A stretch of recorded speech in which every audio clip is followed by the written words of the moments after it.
Okay. Oh, all right. Don't have to remind you. How about that? How about that? I set it to start whenever I start. Mhm. That's cool. Yeah. All right.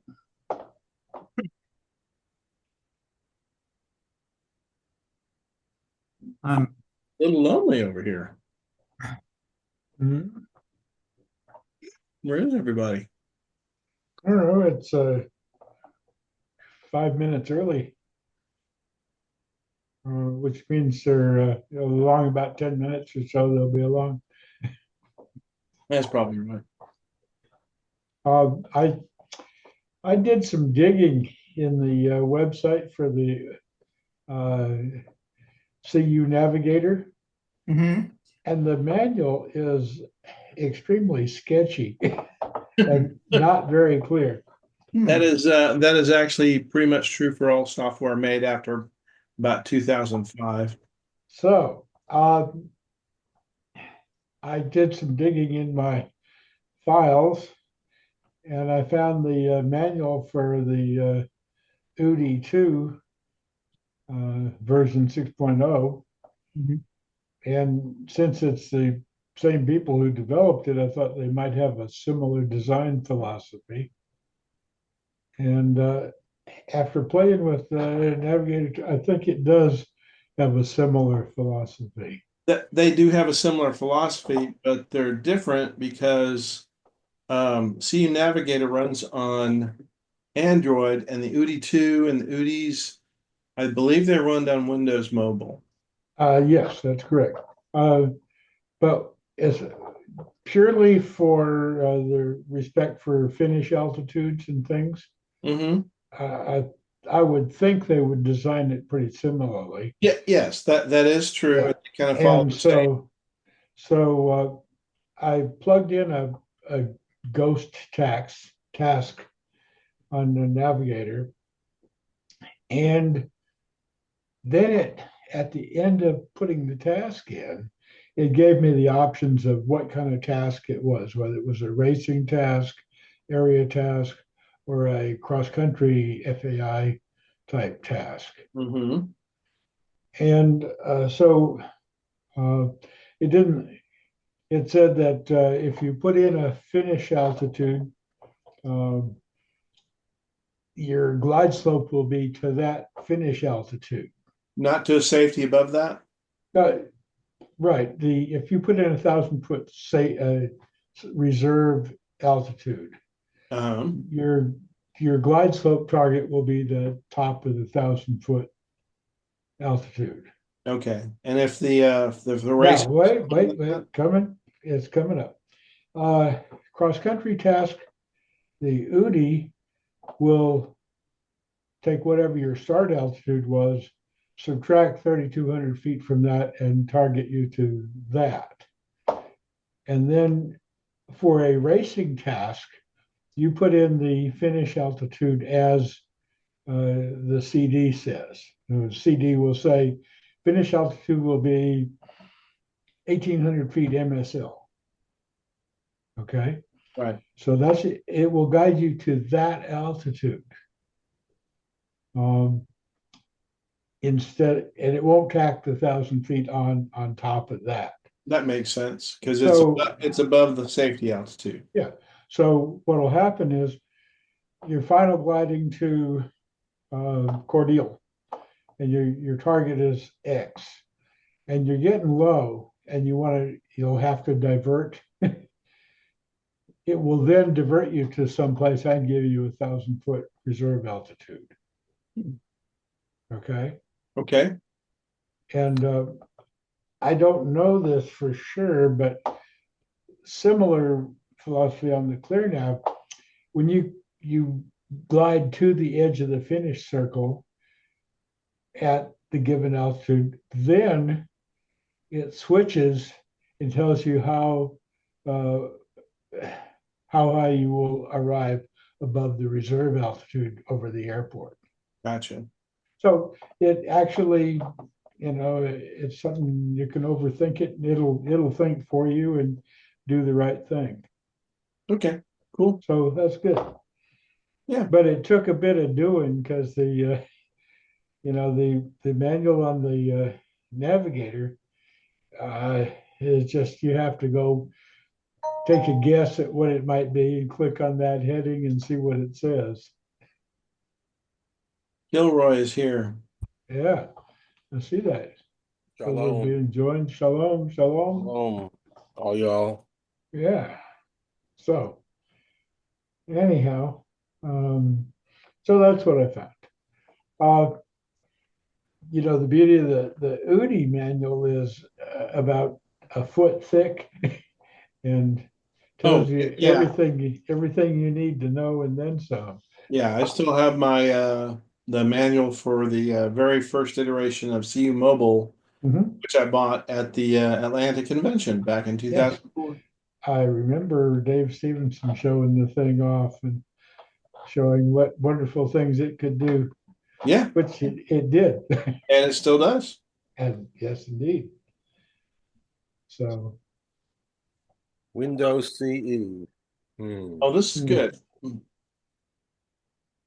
Hello, Eb. Hey guys, I apologize for running a few minutes late. that's Wow, all right. it's You're on one time in the yeah, MGSA world. yes, MGSA time, you're fine. Mhm. Yeah. We're gonna wait a few more minutes because nobody who really needs to hear this, It's on here. these first things are here yet. Yeah. The folks that are dragging trailers. I guess I Yeah. could mix it up a little bit.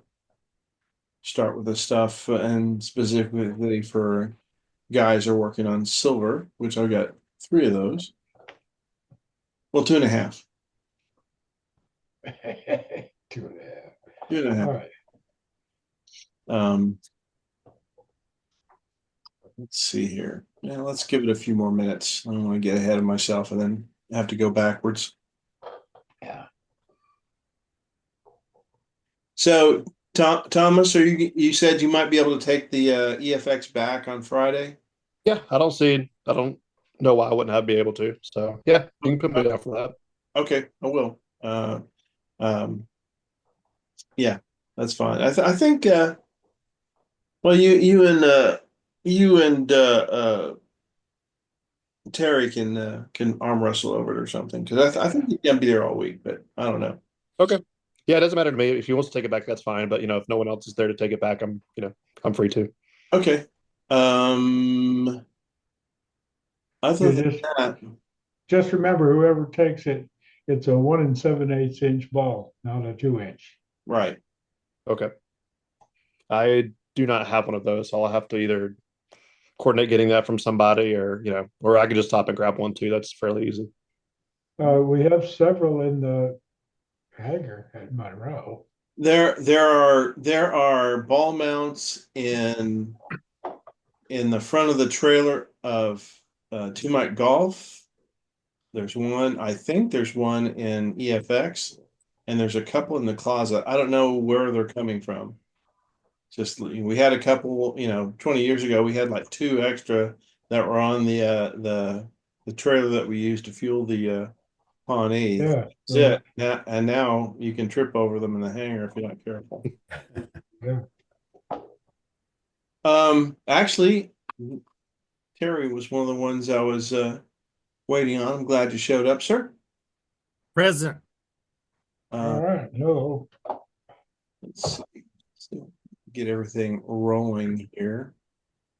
Not start, but get all set up. Share screen. If we need one at the hangar, I'm gonna be there on Friday. I guess so is Joe. I might be there. I don't know yet.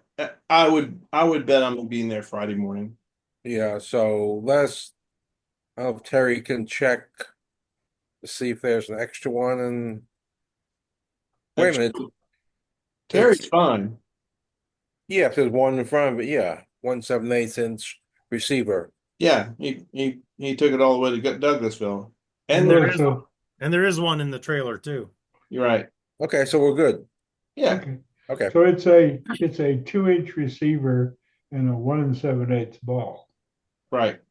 The receiver's that square thing that you stick the square the hole. hit in. Yeah, So, just so we um, don't get confused. Can we get some stickers made with that cross country camp 2025 logo on it? absolutely. It is right here. And there was someone supposed to work on some t-shirts, but I've heard that guy's pretty unreliable. Yeah, he's been real slack ass shit. You know that? There you go, right there. How about that? I love that. Pretty good. I stole this off the current, and I stole the letters off the current and slapped the camp on there. We can put anything we want in that corner. Bill Kelly would be proud of you. May he rest in peace. Mhm. Who? Bill Kelly, Atlanta Soaring Club, who designed the logo. Oh, the he designed the Yeah, that's his plane. Yeah, oh, well he that's passed on a few years ago, unfortunately. oh boy. So, um, well, it's 5 minutes after. We'll go ahead and get started. This stuff is going to be actually for most of the guys that are on here now, which is actually works out great. I'm going to start with the core deal specifics, etiquette at the airport. I'll go to the software and the accounts that we need in that software for camp, stuff that we were needing like Signal and WeGlide. Flight recorders and nav. I'm going to go over some of the stuff that we have. I won't go into a lot of specifics about that because there's too many of them and they're all very complicated. I know a few of them, but not all. And then badges, we'll talk about the three badges that are common. We'll talk about there's two sets, the SSA badges and the FAI badges. We'll talk about those separately. The SSA badges are everything below silver, ABC and bronze. We'll talk some and look at the records. It'll be interesting. None of my records folks are here, except for Mitchell Uh, and Hartley. I have a few records. Yes, you do. And then tasks, which for the folks on here probably won't be too big a deal because we don't actually need them for silver. But it's like Scott said in our chat, it'd be good to have it just so you know when you've actually gotten 50 kilometers away and can return. So, all right, so we'll go over to core deal etiquette. To get there, first thing we'll talk about is not that. Oh, it's up here. Sorry, guys.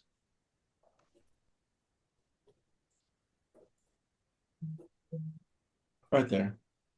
Let me see who's texting. All right. Before you get to there, Mm-hmm. um,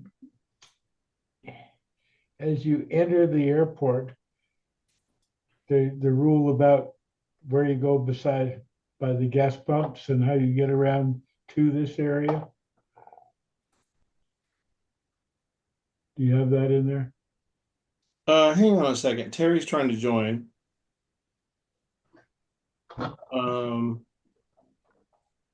What was the name of the email for the Zoom? Box. I'm sure it was something like link. Who you trying to send it to? Terry Bucher. I'll do it. You mean Yeah, the invite for today? Yeah, the invite. I'll do it. I'll do it. Well, I've already got it up right here. Well, Anyway, go it's ahead, up right Mitchell. up Thank there. you. And I'll talk about this. So I'm sorry I was not paying attention to you, Hartley. What were you saying? Okay, before you get to the parking areas, the major sin is getting into the general glider area and going around the wrong side of the pump and the wrong side of the that- FBO. That is in my on the screen right now, Hartley. Okay, Why good. don't you blow it Okay. up so we can see it? I can. Is that do you need more? Well, for people who are not familiar with it, it might be. All right. I can blow it up. It's all blowed up. Okay. Is that better? Well, I may want to show. It's good enough if you use the cursor to trace around it. Okay. All right. So this on the bottom right, you see access route. That is the actual entrance into the airport. That is uh 2nd Street North. All right. You take that from in town, or you can take that from the freeway. Those are not in here. I'll let you Google that out. But right here, where this arrow is pointing, there is a gate, which is never closed. Not since I've been there. It's probably closed when we're not there. And then right there, there's a gas pump, as you see the picture pointing down. You want to make a hard U here to go back and stay close to the fence.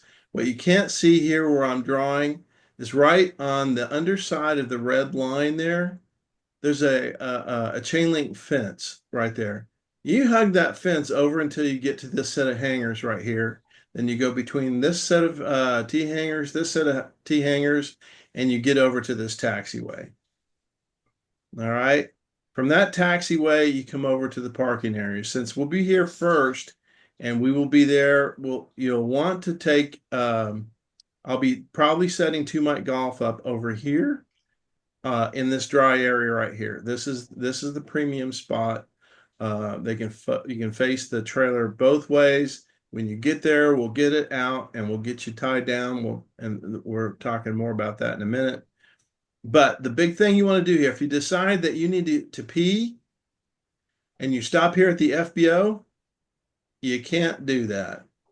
Peeing there is no peeing. What did I say? No peeing by anybody that can stand up, that has to stand up to pee. They only let women in there for peeing. There are porta potties right there, all laid over here. There's some at the other end of the airport if we have to be on the other side. So there are portalets through here, one here, and I think one generally over closer to us. And for you, Terry, the RV parking is right here on the left side as you're heading towards runway 6.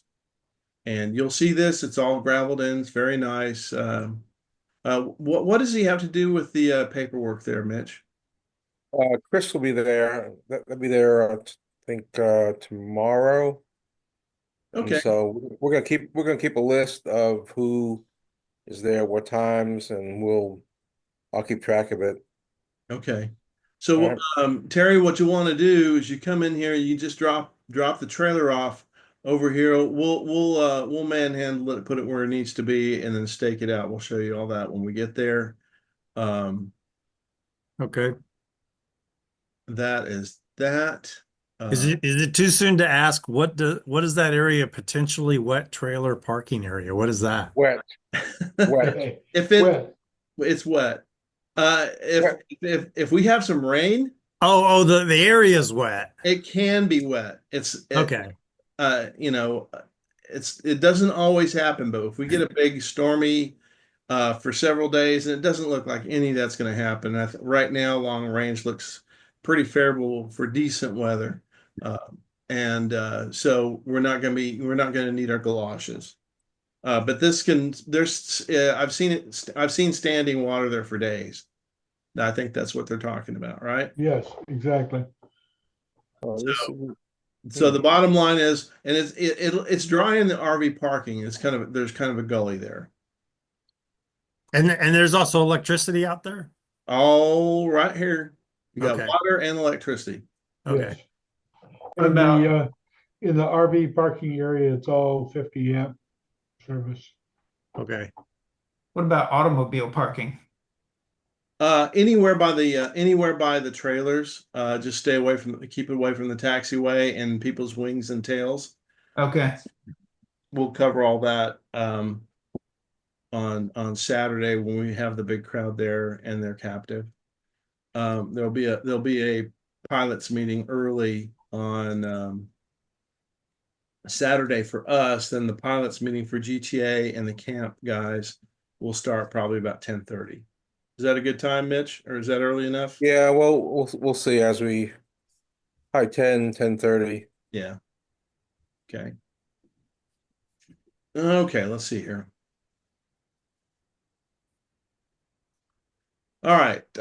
Again, oh, there's a around the FBO, there is a string around a lawn there. Do not step over the string. Do not walk in that grass. It is punishable by death. It's why the grass is green there, I'm sure.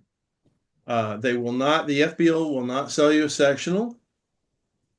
And we've already, they just don't have enough. They don't know who's going to buy one, who's not.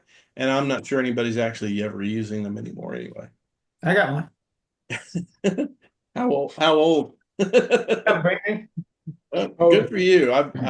I did not reply. I may go get one tomorrow over at PDK. And remember You'll need that two. you need two. Yeah. Go ahead. Jacksonville and Atlanta. Yep. I have a super cool thing that Mitch taught me a long time. We cut them and match them up, and then we put a uh clear shelf paper over it to make it kind of waterproof and uh anyway, it's pretty cool and it keeps it all so you don't have to keep opening two sectionals to poke around. Hmm. So, all right. So, where to park? We talked about that. Tying down the trailers. In each of the trailers, you will find a set of claws. There's three of them in a black bag, or not in a black bag, but they'll be in there with their proper anchors. So, and there's in the front of the trailer in a bag. It'll be either with the tie downs or with a claw. There is a sledgehammer, a small sledge, and a set of channel locks or vice grips to pull the stakes up when we get out.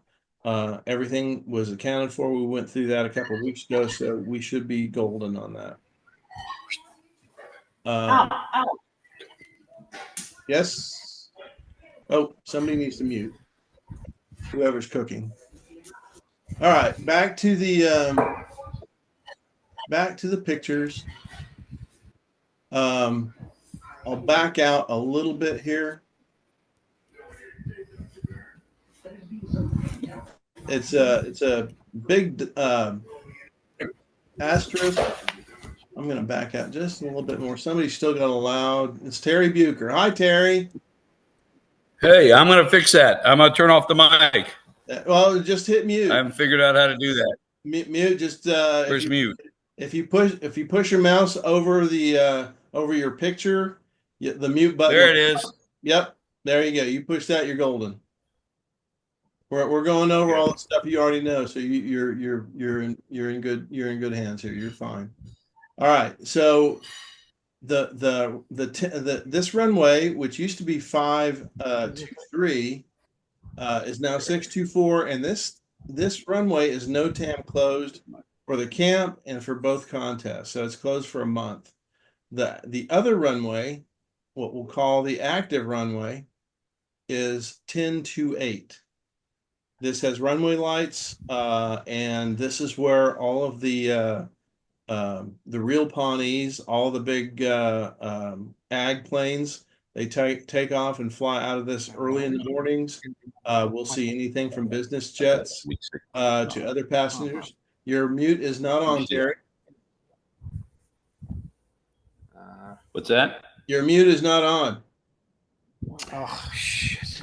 Just click on the word. There you Did go. that. There we go. Nope, you unmuted again. You missed it. You Try had it. again. Hey, no. Good. Now don't touch anything. There. Terry, if you You want to demand. talk, We got it. We actually shut up Terry Bucher. How about that? all right. And if you need to say anything, Terry, push the space bar and hold it down while you're talking. There you go.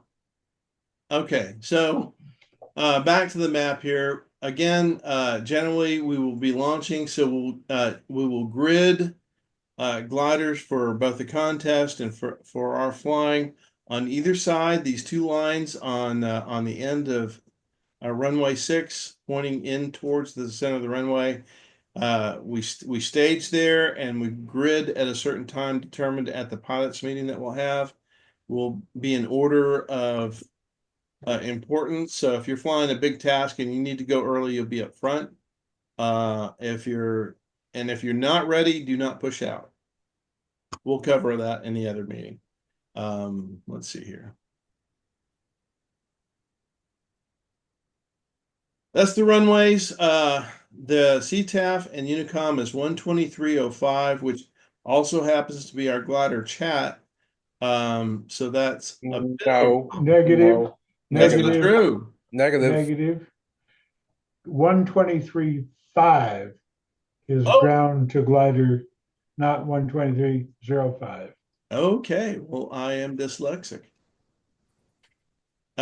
Yes, that is true. 123.5 and 123.3 are the chat frequencies, not 123.05. Thank you for slapping me. I'm fine. Quick question. Yeah, So we're taking off on 624. If the winds favor, can we land on 1028? Or are we? Oh, you we're still do. You can always do what's safe for you. okay. We would prefer that you not land on that, but if you feel that you need to land on 28 or 10, you do that. Right. And we'll hurry up and get you off. You are always the pilot in command. Absolutely. I just didn't know if You are responsible for whatever happens Right. when you do it. So generally, if we have a wind day where we've got west winds and that present too much of a problem from behind, we do what's called the elephant walk, and what we'll do is we'll stage a golf cart and a radio with a human at this corner, and we'll wait until everybody's ready to go, hooked up to their ground crew vehicles, and we'll open this hole up in the runway, and this person needs to monitor the local traffic, and we'll do the elephant walk with all the gliders, and we come down to the other end, and we will stage on this side and grid when we're ready. On this side, this is the tow plane landing area, so do not put any gliders on this side of the runway. Okay. And may I add, under normal circumstances, we take off on 6 and land on 24. Okay. Yes. But if something is not normal, then we do something not normal. Right. And if you look, there is a lot of grass. Now, there are a lot of obstacles too. There's grates, there's holes. Maybe when we get here, we'll go and take a walk through some of these areas to see what might be safe for a landing here, or May I say something? go ahead. Please do not land in the grass. No, but it is an option. It's a option of last resort. There's a lot of holes, and we try to mark them out. I don't know if Murray's going to get there early to do it, but you've got the 2 runways, and also one of the things you should do is walk the closed runway. It is quite landable too. Right. But I would not land on the grass unless you're really, really out of options. Right. So the closed runway is landable in most places. Most places, it's last time was paid was 1945. Yeah, you're right. It's a crappy runway for takeoff, but it's eminently landable. Very landable. Right. Because a lot of loose stuff on the surface, and the other thing is people walking around will tend to expect takeoffs on 6 and landing 24, but you never know. Sometimes people come out. So these taxiways are eminently landable as well. Okay. There's no lights on. I don't believe there's any lights on any taxiway. Right. Okay. Can you all think of anything else that we need to tell them about the airport? Mitch, Hartley?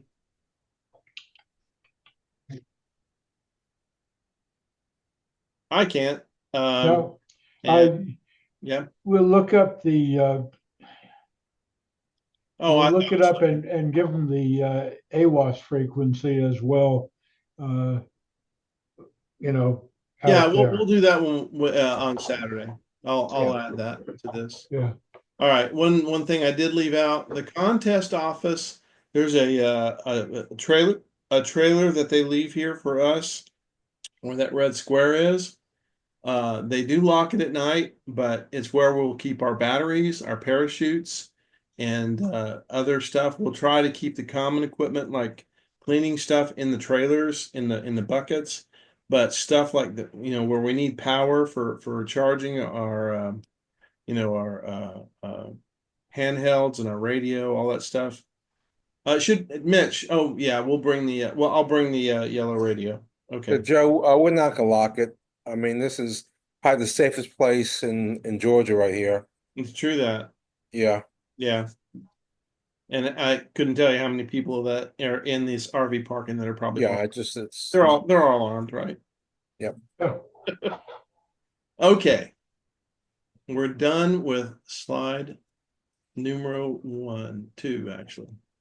Slide 3, software and accounts for camp.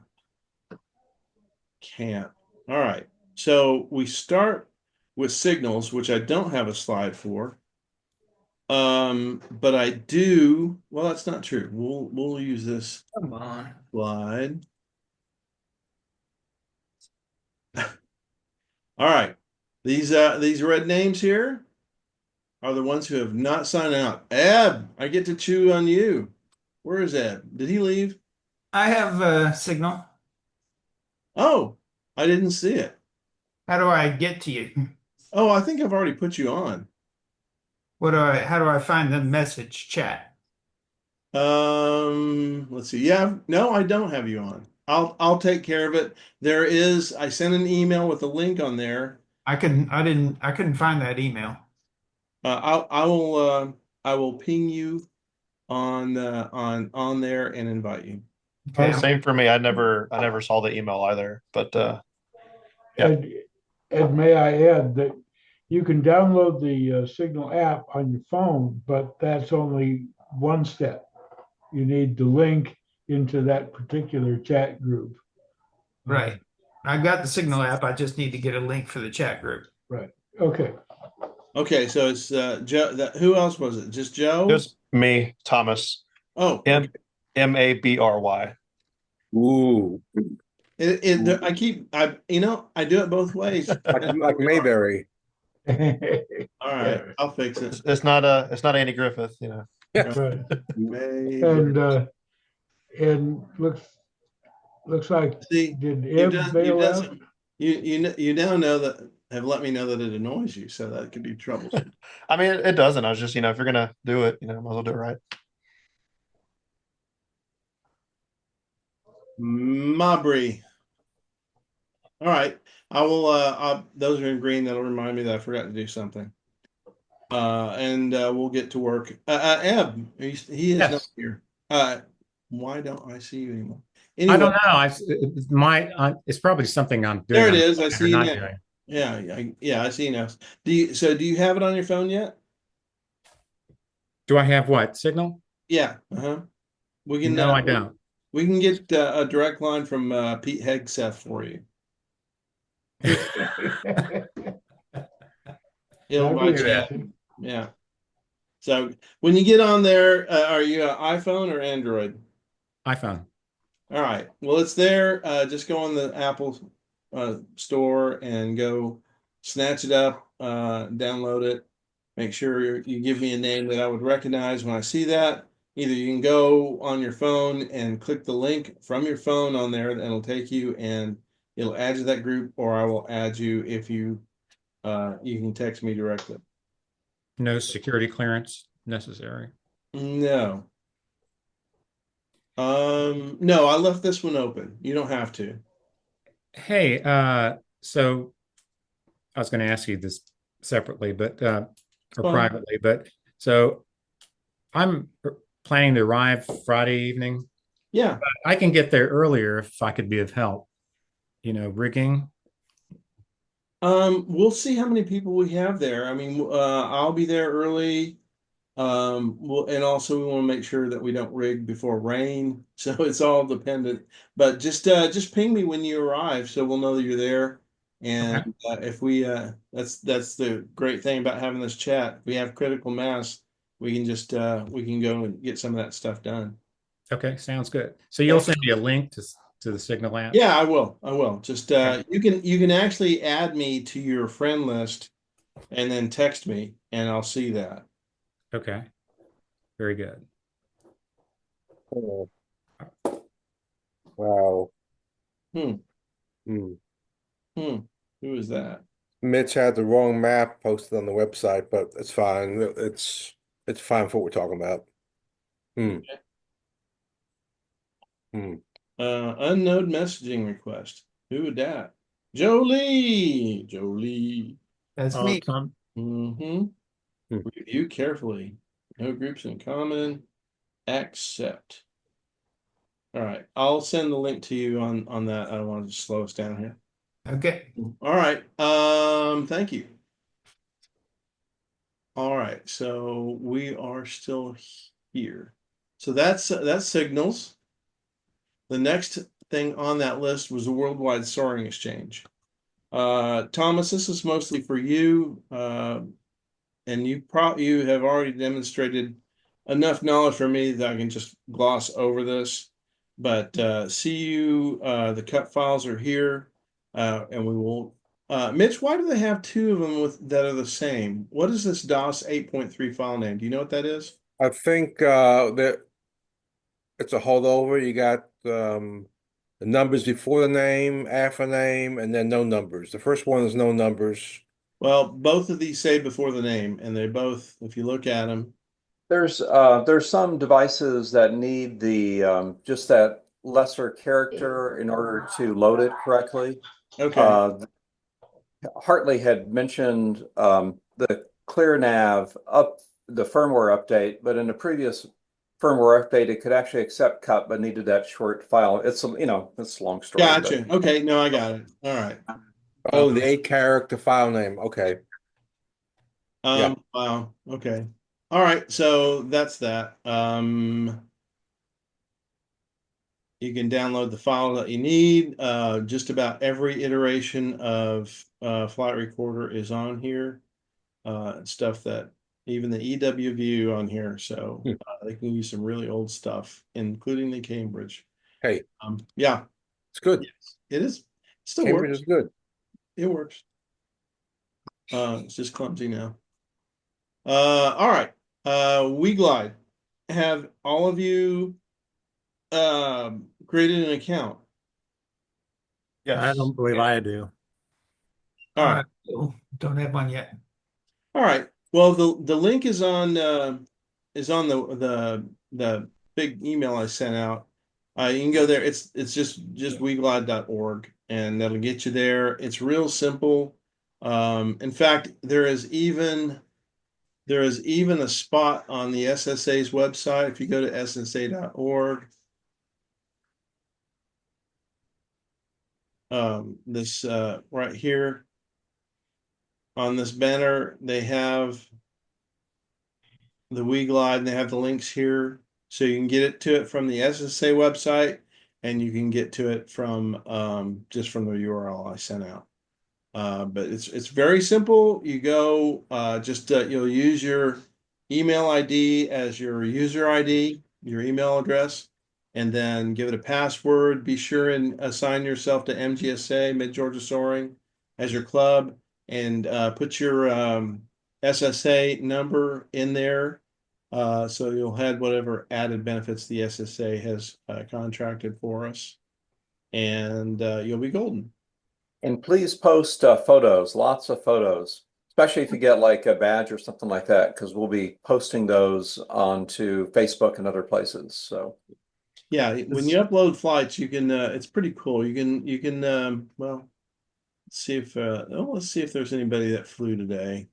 Is it worth posting, local flights and stuff on there as well? Is it mainly just Absolutely. for No, you task can post whatever flights? you want.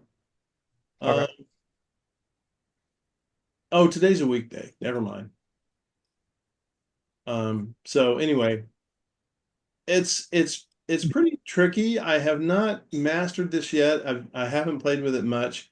I did get to a point where I could add a waypoint collection. And this is pretty cool. So what you can do when you create a cup file, either in CU or some other way, if or get it off the term point exchange, what you'll do here is create a name, and you create that, and then you click on it and you edit it, and you say drag a cup file here or click, and I'll which one? I'll do Monroe.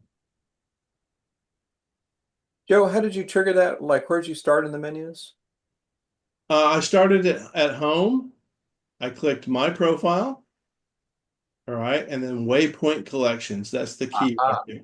But aren't you, Joe, got that only because you're the designated person? I don't think so. Shh. We'll check. Mitch, you're right there.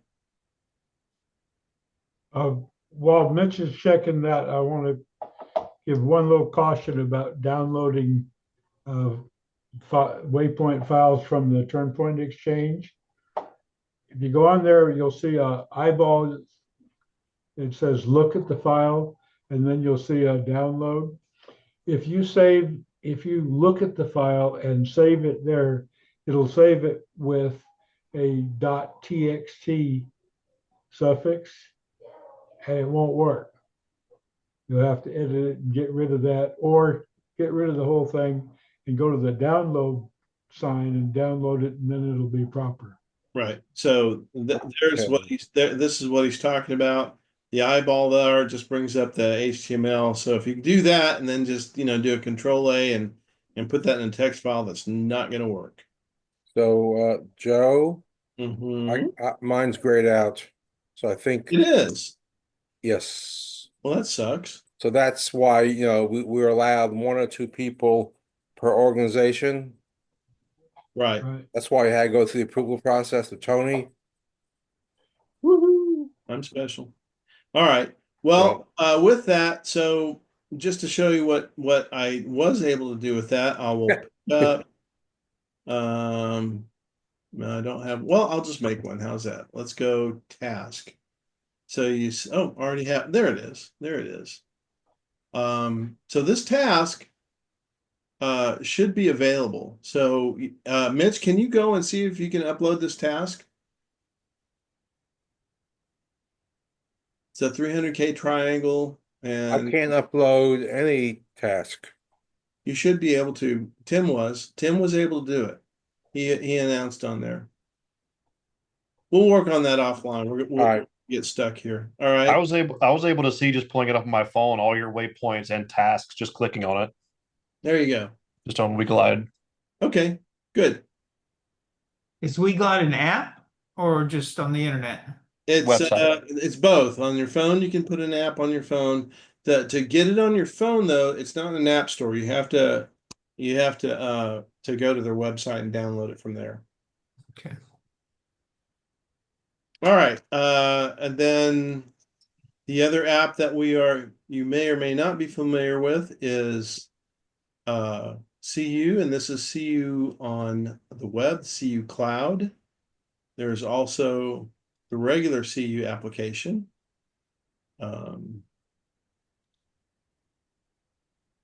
This is a 300K. This is my diamond goal from a zillion years ago. So anyway, you can upload your files in here. It keeps a logbook on the cloud for you.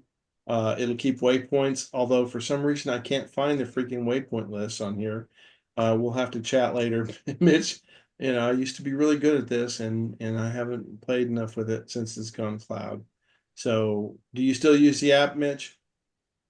No. No, you don't? No. Well, maybe I don't need to use the app because I can probably muddle through on the web. So anyway, it's the same thing here.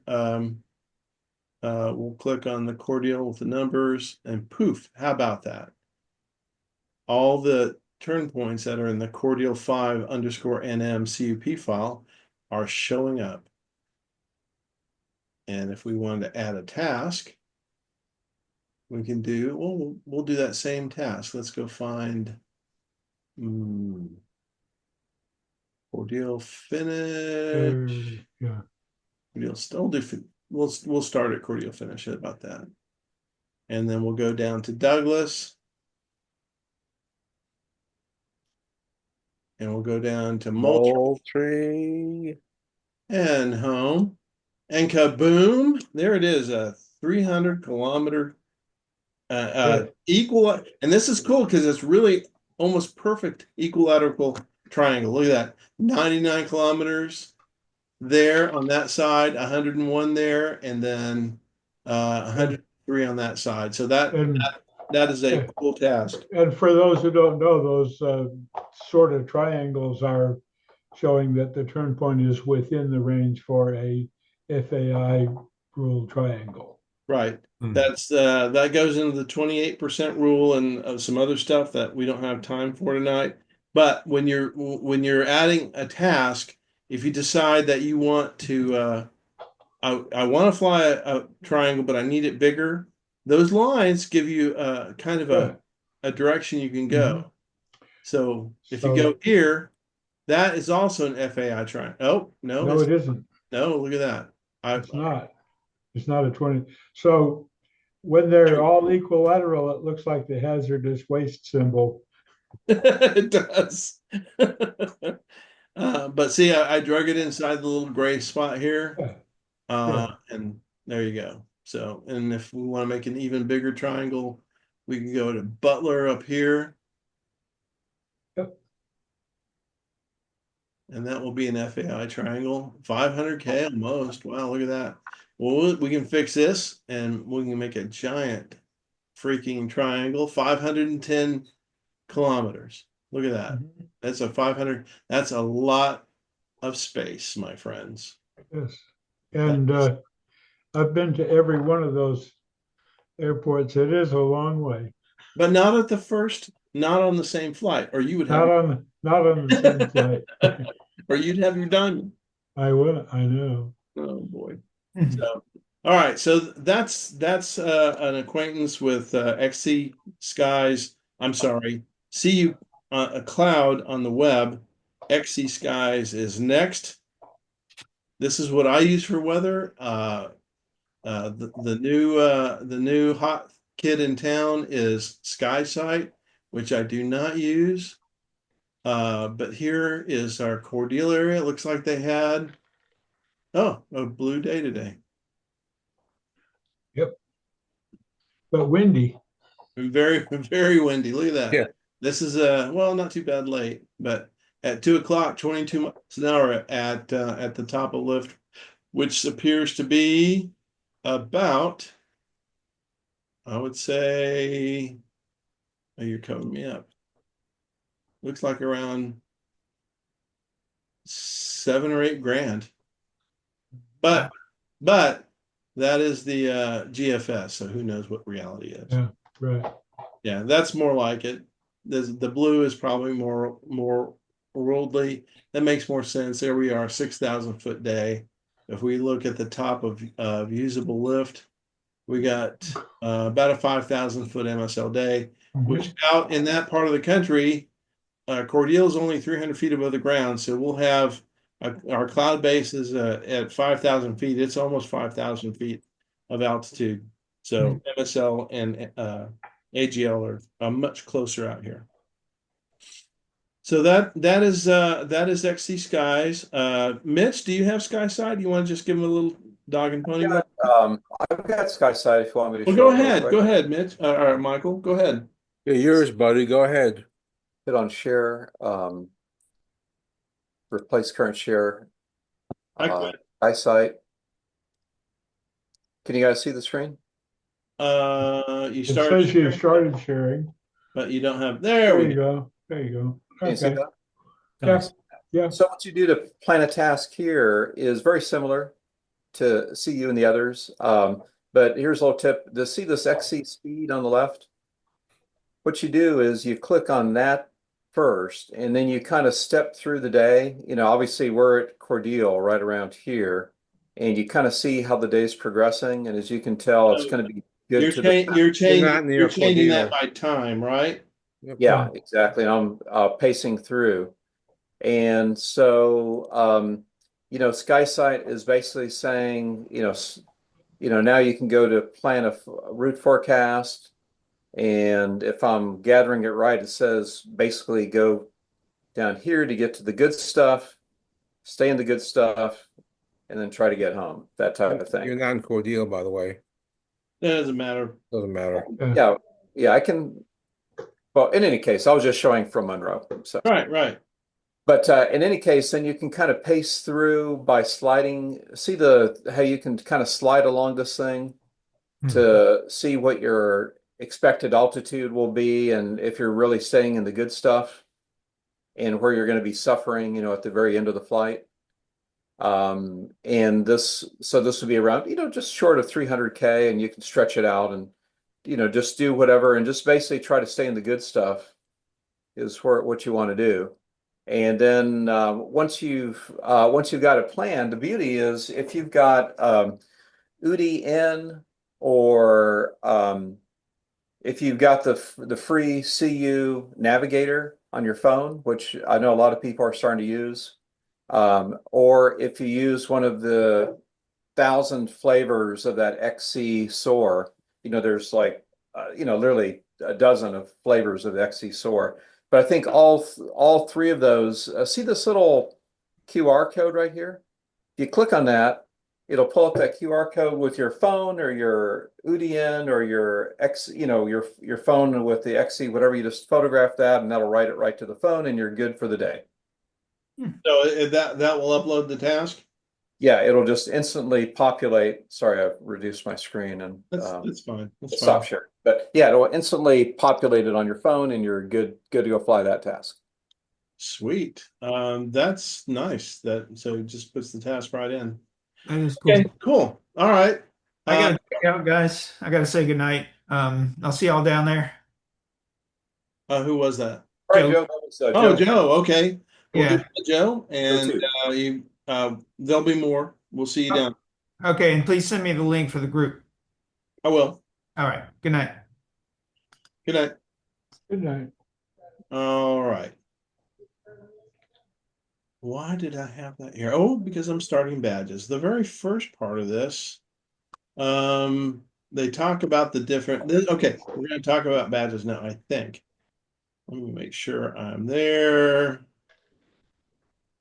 There's the software. We talked about. Oh, we didn't talk about our UDI. And let's talk about our flight recorders first. Basically, what we're going to talk about mostly is the CU Navigator. All of us here probably have one version of this at one time or another. I know, Mitch, you fly with CU Mobile. Does yours use CU Mobile or the new software? It's Windows CE UDI. Yeah, it's Oh, so it's the old style. It's a firmware with the UDI. Yeah. So it's this one. Yes, the old shit. This is the old shit. Old shit. I love this old shit too. It was very, very good. This is a simulator on there, by the way, but if you don't have the old shit, it doesn't make much sense. Old shit. Like good wine, it ages well. Yes. And this is actually how you have to quit in that one. But the other one is, oh, I know what I did. Let's see here. All right. So the other one is, and I just took some screenshots with you, which this is covering up. So, all right. So this is what a screen of the map in CU Navigator. And I do not know it too well, but I know from this point here, if you have a task in, and it's drawing this pink line, is because my phone knows that I was sitting here in Johns Creek, Georgia, and I wasn't down in Cordele. That's what that pink line is for. So anyway, when you start here, if you need to go change any of this, you hit the menu bar here, and it'll take you over first of all, to this screen, your glider, and this you can change the glider that you're in. Copilot, I'm not sure about that. This is part of the task. But if you need to change your name or anything, or the name of your co-pilot, you can put it there. If you click logbook, it has all the flights that you've uploaded. Now this is the same as CU Cloud. CU Navigator and CU Cloud are of the same software ilk, and they're going to use your same credentials. So if you download the app, you'll use your CU credentials. Everything that you have in the CU Cloud on your app, whatever you use to fiddle with your tasks, will be on your phone as well. And it's very cool. And if it's not, you can go down here, and Hartley got to go through this adventure. You go and click on the settings. It's a similar verbiage. You go to your active collections, and you can add a waypoint file there. That's the rest of that. So you go the active collections. It's a similar thing to the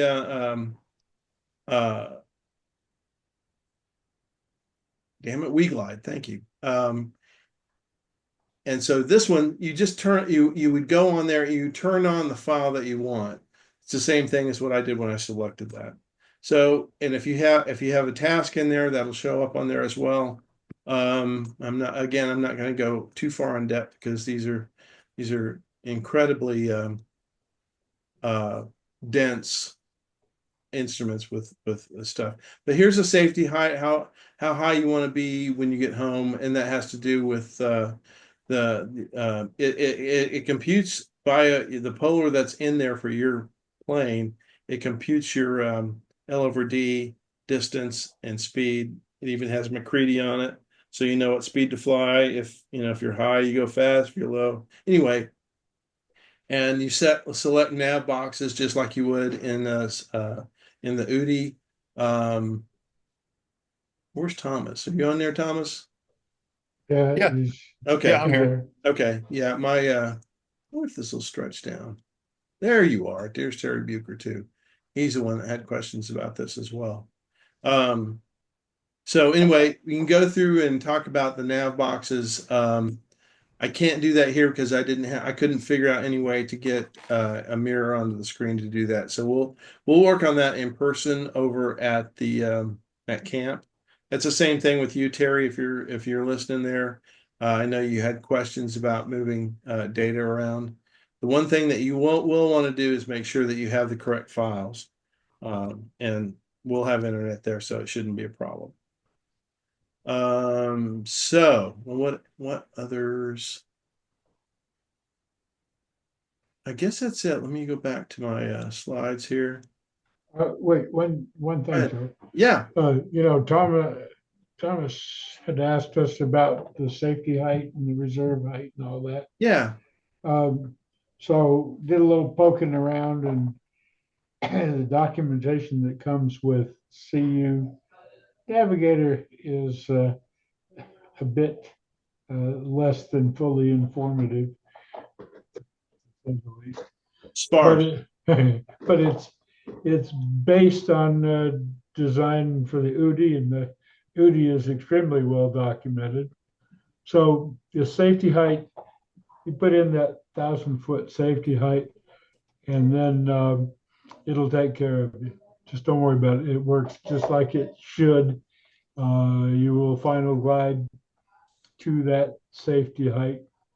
If you're on one of these tasks where the altitude loss is limited, if you put in the cross-country task selection, then it will remember what height you started at, subtract the 1 kilometer from that, and glide you to that height. Well, it counts for loss of height. Yes, so it takes care of it just like it should, really. And then in a racing task, the CD will say finish height is 845 feet MSL. Okay, so it will glide you to that height. Not the 1,000. It will not include the 1,000 feet. It will glide you to that height. So wait a minute, you said, what height did you say the Well, just, finish I height mean, was? the CD will assign a finish height. But if Uh, you said 800 and something feet, which is, yes, right. Just hold on. At a race, typically we have a finish circle that's a mile or two from the center of the airport. And the CD will tell you the MSL height that you have to cross at or above, or you get penalized. So you cross at or above that height. I just pulled 845 feet out of the air.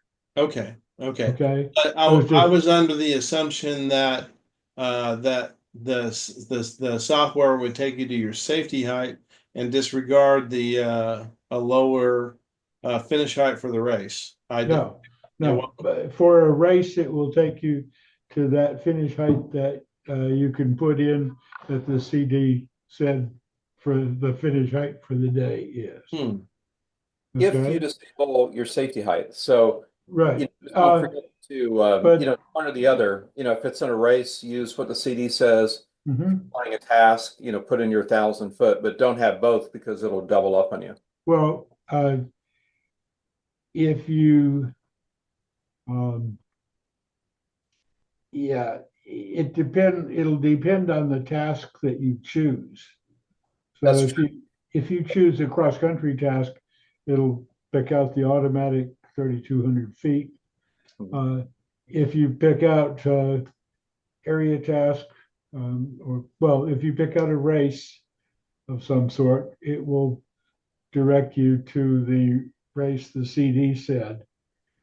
And then in a race, if you have to bail out of the task and go land at Ashburn because you see you're not going to make it, it'll direct you to Ashburn at the 1,000 foot Gotcha. height. That contest height will only apply if you finish the task. Right. So it just actually it's very nice. You just do what it says and don't even think about it, and it'll come out right. Just do what it says, and you'll be Yeah. fine. Yeah. So cool. All right. All right. Next, we have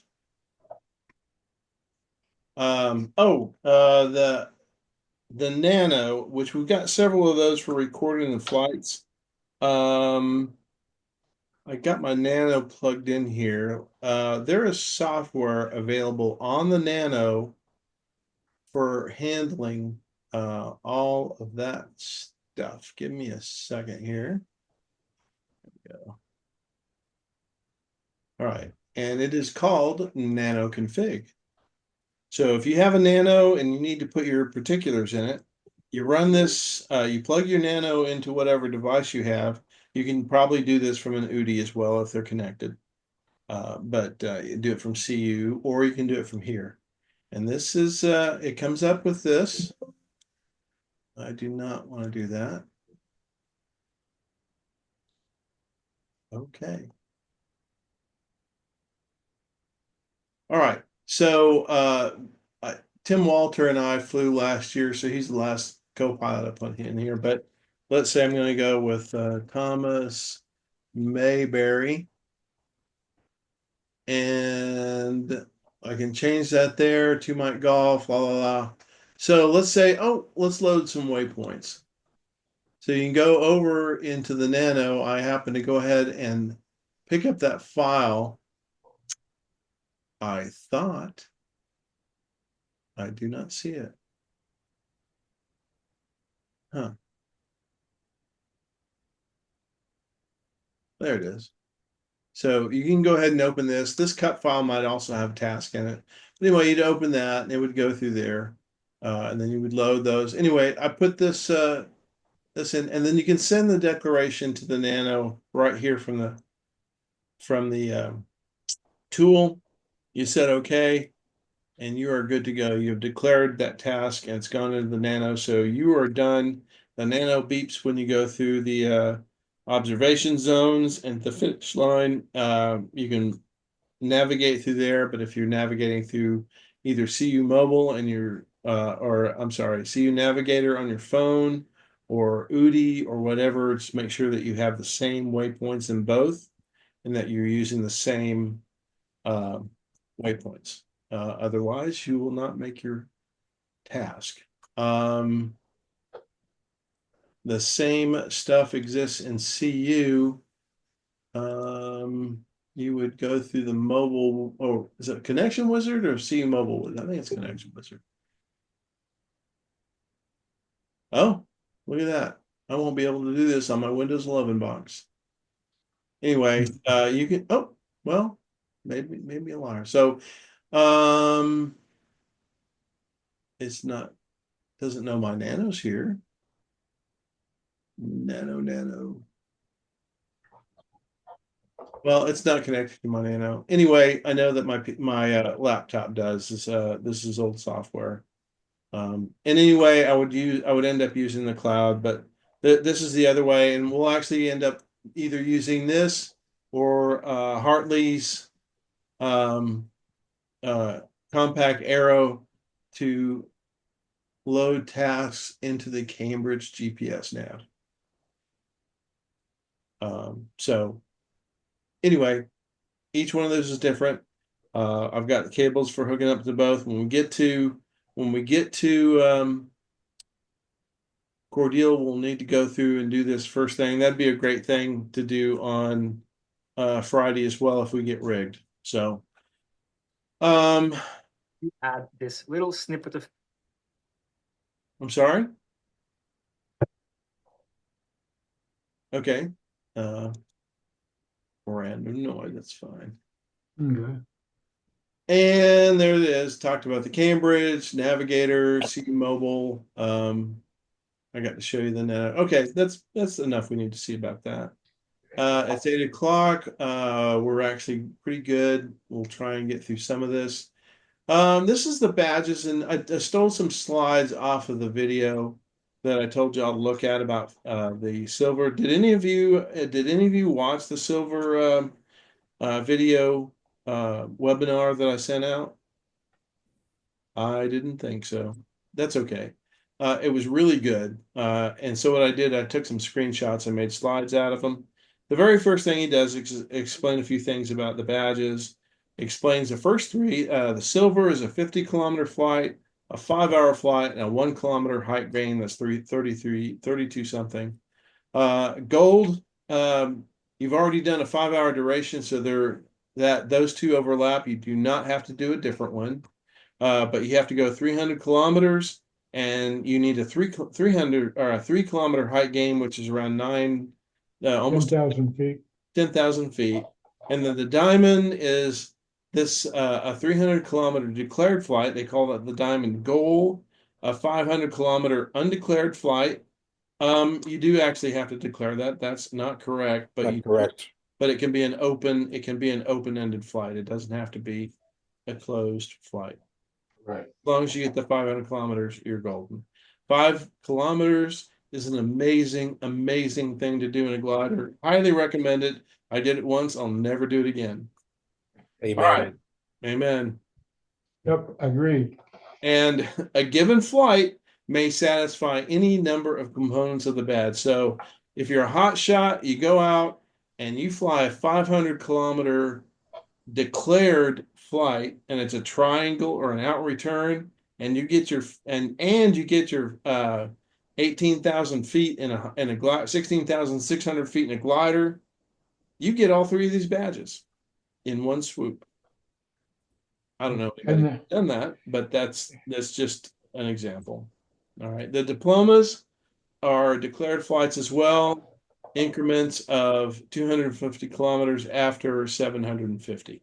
Those happen mostly out west. Well, Michael Price, you're on there. You probably had a couple of these right out there. I may. Yeah, you've flown 750, haven't you? You've flown 1,000. I've flown 1,500. Have you? Sweet. Wave? Yeah. Okay. Cheater. Yep. I'm just kidding. I know.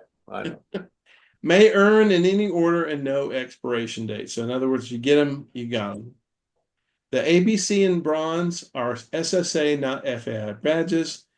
When you fly these, you must be alone in the glider. So you can't fly any badge leg dual. All right. The official observer, typical duties. You witness and sign a pre-flight declaration. You can actually do a paper declaration of the gold flights. You could actually write it down write a declaration down on paper for silver, but you don't need a declaration for silver anymore.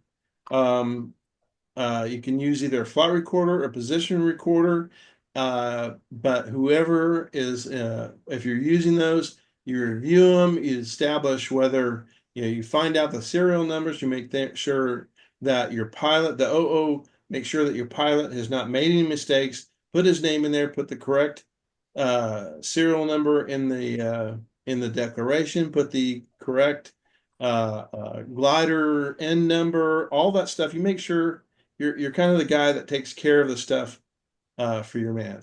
All right. And then you verify compliance with the rules.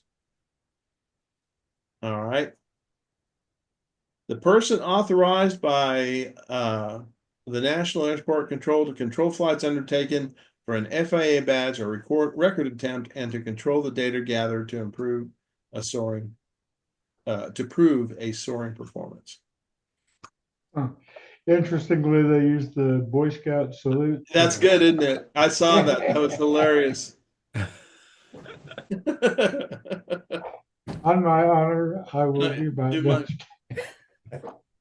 Oh, for God and my country, and oh my God. Yeah, Oh, that's 70 years ago, right?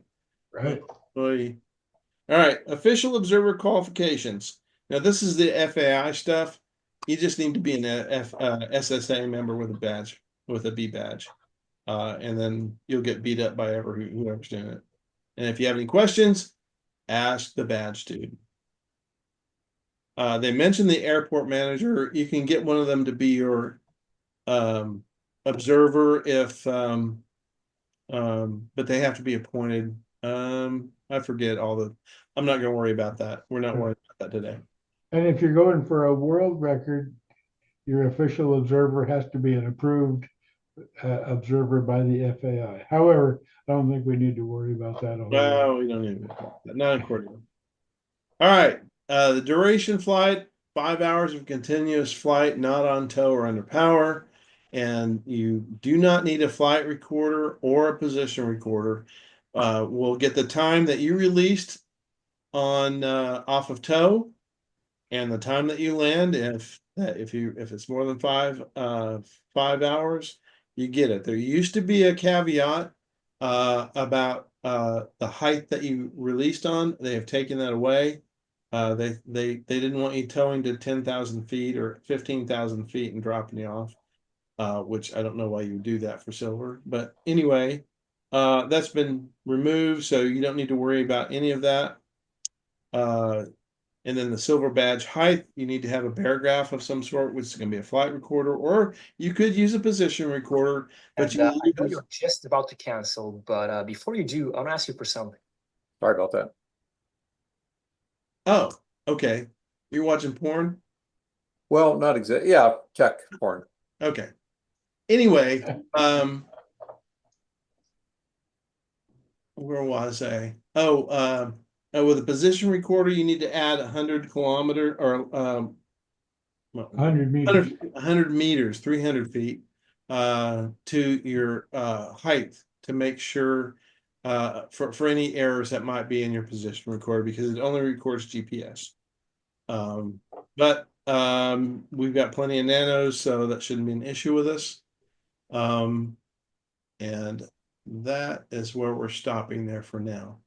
All right, so the Soaring Society badge flying, again, we covered this. The SSA badge, most of you have most of these already. Terry, you probably don't have your A badge or B badge or C badge yet, or your bronze. I have an A and a B. You do? Okay. All right. So we'll get you working on this. This is harder than diamond. Like I don't understand all this stuff. It just makes me crazy. And then the bronze badge. So we can start working on some of that there, but at your leisure. I'm not sure that it's something that well, it's up to you. We'll work on that. The next one was our FAI badges, silver. We talked about that. We talked about the elements of all these, the distance, 50, 300, and 500, and then the diplomas. Badges and records. That was it. And then we're going to talk a little bit more about the silver badge. Silver badge distance, you don't have to declare it, but you have to have a straight distance flight from a start at release to a finish fix located at least 50 kilometers from the release and at least 50 kilometers from a fix recorded at the beginning of the takeoff roll. So if you take off from here, you want to go as far away from that as possible. So you can't take off here, release here, and get your silver going this direction. You'll want to go the furthest distance. So you want to go from your release out this way. You want to be outside of this congruence here. Okay. Right. So essentially what you need to do, and Scott said what you could do is go ahead and create a declaration I know Thomas has a declaration in his OD IGC, but you did something interesting. Thomas, you put Ashburn as a waypoint in there in the middle of that. I'm going to recommend that you take that waypoint out and just go straight from Cordele to Tifton, and here's why. If you go to Ashburn, you're going to have a bow in that, first of all, an elbow in that, which could shorten the distance from the release. So what you want to do is fly out and just fly. I would leave either fly to a waypoint, Tifton, that's on there, and that will be a positive fix of 50 something. It's more than 50 kilometers.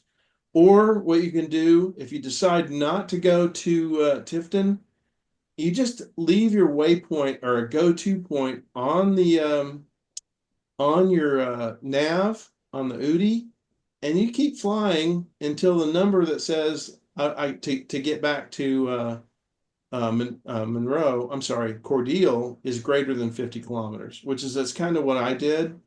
You just fly out until you have more than 50 kilometers under your belt, and then you just fly back and you're done. One of the things you want to make sure though is that your release is on the opposite side of the airport from where you're going to. Right. So your target has to be 50K from both of those points. At Right. least You have 50K to, yeah. from both So of the points. if you do this from release and you go off to we'll call that the west, and you get to your 50K from there, you're only what, maybe 10 kilometers. 48K. Right. So that's not going to work for you will have to get here and exit this circle on this side, and then you'll be good. But if you go to Tifton, it's 37 miles. Yeah, you'll be good shape. You'll be good shape. And my only reason for doing it that way, Joe, was just for an easy way, because one of the nav boxes you could have is just toggle turn points, just to kind of just for a first cross country purpose of being able to flip back and forth to see altitudes going back towards Cordele versus going to Ashburn, and kind of looking forward and going backwards, kind of a little bit easier. But yeah, I mean it's that's fine. It'll help you make the map.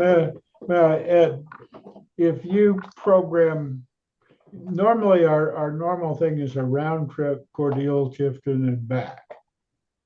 Okay. What's going to happen is on a good day, you'll get to Tifton and you'll be at 5,000 feet, and it'll only be a little while and you'll want more. So, you know, so make, if you put those in, if you go toggling go to turn points on the current nav stuff, you can see what it takes to go to them, but you don't destroy the task. It's still recording the task. Right. So, you know, as you're chugging along to the south, you touch Ashburn's turn point, and it says, you know, you've got 10 miles to go to Ashburn and you're at 6,000 feet. Chug along. So then go back to return to the task. That makes sense. So checking the distance to an alternate does not stop the task from recording. Okay. So let's see. So that makes sense. I guess, just from the standpoint of someone's never done it, I'm just, overcomplicating and overthinking everything. So it's right. Not that hard. And honestly, the airport is right on I-75. Yeah. And so you're going to overfly it anyway. Yeah. And the secret is that if the wind is a little bit right and conditions are generally good, I-75 creates a ridge effect that you just ride all the way to Tifton. Right. Basically. So, I mean, that's it. Out and return, you're what, about maybe a half mile away from the airport? Yeah. If you fly straight through there, you're going right over it. And that's I-75. So you're just you fly the I-75 ridge straight down there. And it's almost smack dab in between. So it's really a great. The only slightly puckering thing about that trip is about the outer edge of that circle on the north side, you'll be starting to go over town. And it'll be housed at wall-to-wall houses to the airport. Yes. So you want to make sure at that point that you've got some altitude to get in and out. Right. Okay. And I guess one thing as well with the start point, is there, a limitation with you put a line, a crossing line as a start point? Is there a restriction for the length that line can be as well to cross? Well, the default is an observation zone. You could make this a line. I'm not fluent enough to do that on the fly right here. I'll try and be fluent by Saturday. But if you do that, then you just need to go fly through this line here. See how that's turning? Sure. You're out here. Nobody of any importance. Well, there is a trap in that, but it really doesn't apply to the silver trip, because the silver trip is counted from release and you just go. But if you were doing a speed task, the thing that you put in for the start line is a radius. No, it's a length, okay? And the length is 1 kilometer, but what you put in is a radius. So if you put in 1 kilometer as a start line, thinking you're putting in the whole line, you've now put in a 2 kilometer start line. Damn. And one of our U.S. team at Uvalde in 2012 lost a very nice flight that day for doing exactly that thing. He got no points for the flight, which it could have been a winning flight. All right, there is a 100-kilometer FI triangle right there. But and you'll again, a start gate is much better for that because it's closer once you go straight to the center. So anyway, one more thing. Yes, sir. If you use a sector, the start and finish sectors are 1 kilometer line, but the sectors of the turn points are infinite. Right. So you can't go out here. Yeah. So you're coming back from this direction. Here is that sector right here. Right. But you can't You can't fly out here, get past it over here and get that. You have to go through this red zone. Yeah. So if you realize you've missed it, turn around and duck back in. Yeah. Yeah. So anyway, Anyway. those are intricacies. Um, it's not unusual for those of us who've been doing this a while to have had a flight invalidated because we screwed up. Many, Just many. pay attention. All right. Verification members or methods. We've talked about that. Either the flight recorder, which is it has to be an FAI approved one for a regular flight recorder. Generally, the Nano or EW has a nice one that you can put in your pocket. And the FAI approved ones have an actual barometer in them. They've got a small little bottle inside. That's why they have been approved, because they're actually taking a atmospheric pressure measurement along with the GPS. The the position recorder does not do that. The word ceiling applies only is kind of go ahead. One more point. Your slide says that the recorder has to have been calibrated in 5 years. That is no longer true. That's yes. It has to have been calibrated since it was manufactured, but it doesn't have to have a calibration every 5 years. I didn't know that. Yeah. Okay. It's Is that a new true? rule. Is that true for all recorders? So like ClearNav All Vario, of etc.? yes, Okay. all of the IGC approved recorders. I'm not sure about a world record, but everything less than that, once approved. Good to know. Thanks, Hartley. All right. Again, there's been Wayne and I kind of got into conversation about that. There's no real sealing of the new electronics. You think there's some magic in there. Seal to me, and this is from Roland. Seal to me means that the observer checked the serial number before the flight and after, checked again after the flight to verify the departure and landing times and serial number are still a match for the pre-flight. Since barographs are gone, no physical seal is really possible.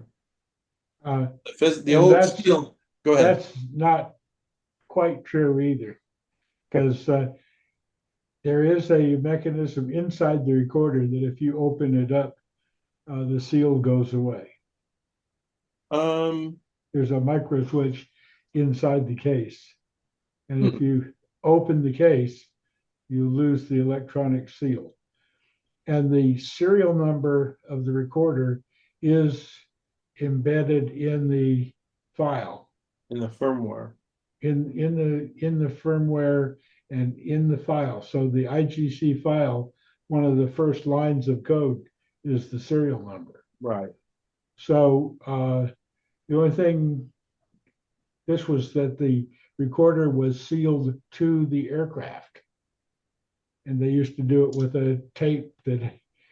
Well, the barographs, once you're a visual observer on the old wind-up mechanical barographs, they'd stick the paper in there, they'd start the clock, and the needle would start spinning on the drum, and then they would close that and use a lead seal with wire so that nobody could open that case. Right. No one could open it except the official observer. Right. Exactly. So. Anyway, it's a lot harder to cheat now than it used to be. Yeah, true that. All right, and the last slide here, silver distance suggestions. Stuff, most of it is obvious, but the one thing I will is just be ready. Find somebody who will be your OO for the day before or early in the morning. Make sure you get that all done. Don't go pulling your hair out trying to get into your glider and not have somebody. The badge and record worksheets, you don't need those anymore. I will take some because I think that'll actually be good for us to monitor what's going on for the day, who's done what. We'll talk about that more. So Thomas, when you take off, this is great as advice, especially since you need your 5 hours. Go up, just hang out until it's really smacking good, and then leave. You don't need to wait. You don't need to, you're not pushing to be back before a certain time. It should, even on a slow day, even if you only do 35 miles an hour, that's only an hour. Don't go trying pushing early. Be patient. Choose an upwind finish point. So um, I guess basically what it's saying, if you want to fly into the wind and fly downwind for the remainder of your flight, you want to be with the wind at your back when you're on your way home. Plan to fly home, don't land out. And you can if you want. We'll get the Pawnee to come get you, or we'll come get you with a trailer. But there's no reason. This one I like a lot.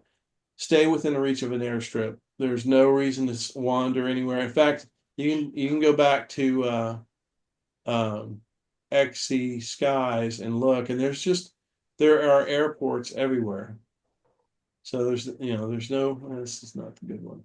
Some of them are hard to see unless you're directly lined up. But one other tip for the silver trip. There's all sorts of stuff you could read about final glide and how to tweak that thing to a net's eyebrow. Don't do it. Right. Okay, just chug on home. If you arrive at 5,000 feet, cool, arrive. Okay, even the round trip, you're going to have a nice 2-hour flight, even if you're slow as molasses. Right. Yeah. So don't get too fancy about final glides at first. This comes a little later. Right. Yeah. And honestly, if you're working on 5 hours at the same time, just enjoy the trip. I remember I got back real early on mine over Cordele. I just flew around for an extra hour, and I'd already had my 5. It was just a perfect day, and I was just, even after being in the plane 5 hours, it was just gorgeous to be at 6,000 feet at 6:30. So Nice. all Nice. right. And all those aches and pains that you get at 3.5 hours will go away at 4.5. Yeah, you lose feeling. Yeah.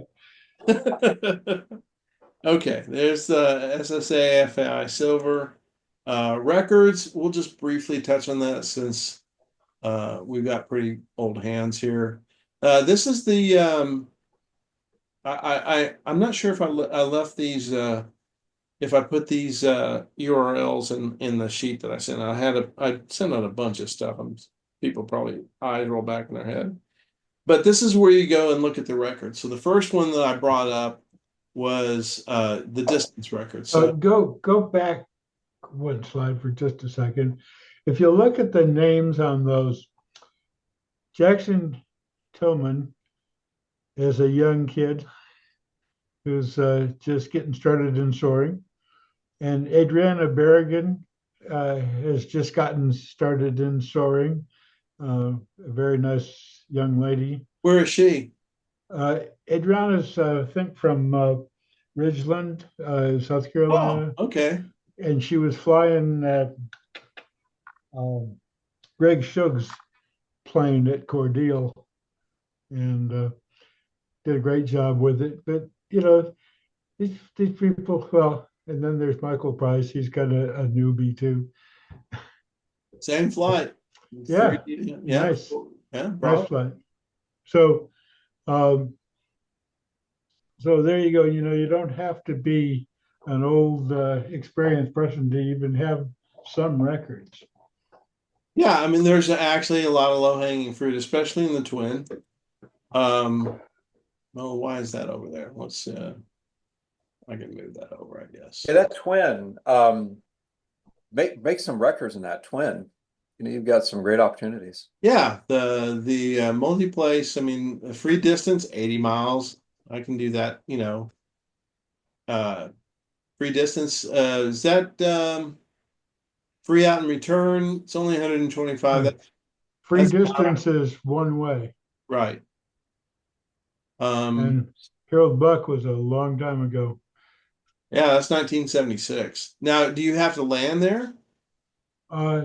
No, you can come back and land and just claim that free distance Okay. from point A to point B. Well, that would be a free out and return distance as well if you did 80 miles out, right?